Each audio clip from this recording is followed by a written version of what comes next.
Great day, world. Hope all is super great and getting better. We got to have this conversation. We're going to talk a little Lady Tigers basketball, right? Angel Reese, Coach Kim Mulkey, and the whole LSU staff and organization, right? I don't think this have nothing to do with grades. I heard that was a rumor. I don't know if they're allowing that rumor to spread. I'm not, digging into it. I'm not calling down, asking no reporter, nobody I have contact with. This is just strictly me seeing what a lot of you guys are seeing and just voicing my opinion because, I've been a collegiate athlete. I've been in college. I've been at LSU, but not just LSU. I think this goes for, all the college. Anyway, I think with Angel Reese and her whole brand that she's building, what it has done, is magnifying, it's become big. And if you don't have control over that brand, if you have an outside sources or outside people, dictating or trying to push you here, push you there, that can be dangerous, right? Not just to her brand, but also to her health, her mental health, to her team and what they're trying to accomplish as they enter the start of this season. So I think what Coach Mulkey is doing is trying to have some type of control, not just of her brand, but of her locker room, because a lot of people say, girls' locker room could be catty, but that can happen in any locker room. We know some players that's male, female, they go in the locker room and that locker room is not the same after that player has been a part of that team. So with the transfer report and all that going on, now we have, different individuals in the locker room at a collegiate level at a high rate now. So I think Coach is trying to gain control of that locker room so she can ultimately coach them and try to get all girls on board so they can go after their goal, which is always to be a champion. If they're not playing to repeat, they're just playing to be a champion. That's what they do at the beginning of every season. So I think grades, like I started, has nothing to do with this. Now, the back and forth between one player's parent and the other player's parent, I neither here nor there. I know one player parent said, having a 2.0 and less, that's the reason for this, that, and the third. On Twitter, you can go research all that yourself. What I'm going to say about that is, parents, it's enough going on. We don't need to add to this, right? Let's control what we control, and let's, some kind of way be cordial with each other because we all here for the same goal, and that's to see the development of our student athlete, right? To be a complete student athlete and to maximize our opportunity while we're here, whether that's NIL, whether that's, getting education, whether that's, furthering my career as far as basketball and furthering my career, that student side of it as well, using all that. So that's, help our kids to be able to do that.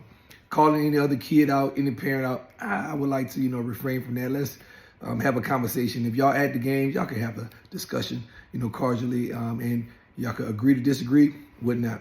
Second, I think when I was a person that had the opportunity to go to the White House, I remember people in my circle or in my community, my village, said, hey, don't you go to that White House or don't you shake his hand. At the time, I think, I forget who the president was at the time. I think the first time I had the opportunity to go, it was, I think Bush. I think President Bush was the first time. I had to do my research, I'm sorry. Who was the president in 2003? Anyway, we'll figure that out. But it was either Bush. I ended up meeting four presidents: Bush, the son, the father, Bill Clinton, and Obama. So, sorry.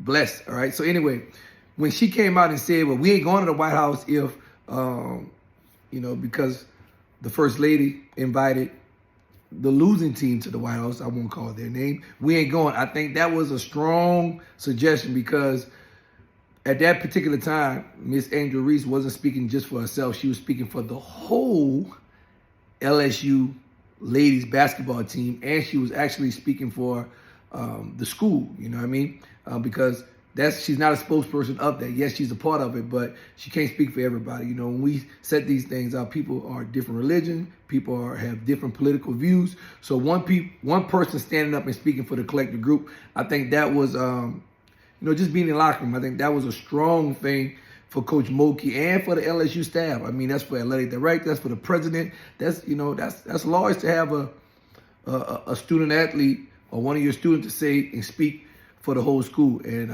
I think that was a big thing in the perspective, right? And then along with winning the championship and all the stuff that comes along with that, you get more notoriety, you get more, NIL deals and being the face of that. And how do you control that? How do you not let that seep in the locker room and create chaos amongst the kids or amongst the student athletes in the locker room? Let me say this too. In every locker room, and I may miss one and y'all can chime in and let me know, there's a influencer, there's a captain, and there's a leader. And sometimes those three are not the same person. You could be a captain and have no influence or no control over the whole locker room. That's a fact. Because most of the time, coaches pick the captain. And just because a coach picked you to be a captain, that doesn't mean that you have control over the whole locker room. And that's the truth, right? Sometimes, that C on your shirt don't mean nothing. And they got a person that's in the locker room that's the influencer that runs everything. That's just how it is. And sometimes the influencer, you have a rare occasion where that person is all three of those, but not all the time. So whether or not, I don't know who's the captain or not, but that's big in the locker room, because if you fighting over control, if you have a coach and you have an influencer or a leader or a captain that's not on the same page, that could be detrimental to a locker room. So I think that's what they're doing right now. I think they're trying to grab control over that locker room. And I don't know if Angel Reese is on the same page, but as of now, it doesn't look like it because she's not there. She's not, taking part in these games, and she's having to sit out. She got benched in the middle of a game. So that tells me, number one, that has nothing to do with grades. Because, just from experience, they're not benching nobody in the middle of a game because of their grades. That just ain't happening, right? We got, semesters, we got check-ins, we got, and they will let it go until the semester is over. And I'll say this too. One thing I do remember about basketball, they have tutors, they have class checkers, they have study hall people that travels on the road with them. So they're going to make sure you have your grades. Now, it's up to you to still do it even though you're on the road, but they're going to have all the accommodations needed for you to have your schoolwork and be able to get it done. Now, again, don't mean to throw a little salt. Ben Simmons didn't want to do it as well, and that caused him an award, the John Wooden Award, if I'm not mistaken. So still, just because they have the resources, it's still up to the athlete to get it. So anyway, I just think right now, I hope they figure it out, but I think right now Coach Moki is trying to grab control of the locker room so she don't lose everybody. And I think it's so important to do that now because of the whole transfer portal and the NIL deals. Two big storms that's coming together, right? You got a couple of people that was not in this locker room last year. So if they come in and they see one person having that type of control, who's there to say that they don't try to lean on that side and use their influence to do the same thing? Who she's siding with, right? I remember somebody made a major point to say that, man, it's 3 girls on LSU campus that's the most popular right now, counting men's football, men's basketball, the whole 9, baseball. So if 2 or 3 of those girls gang up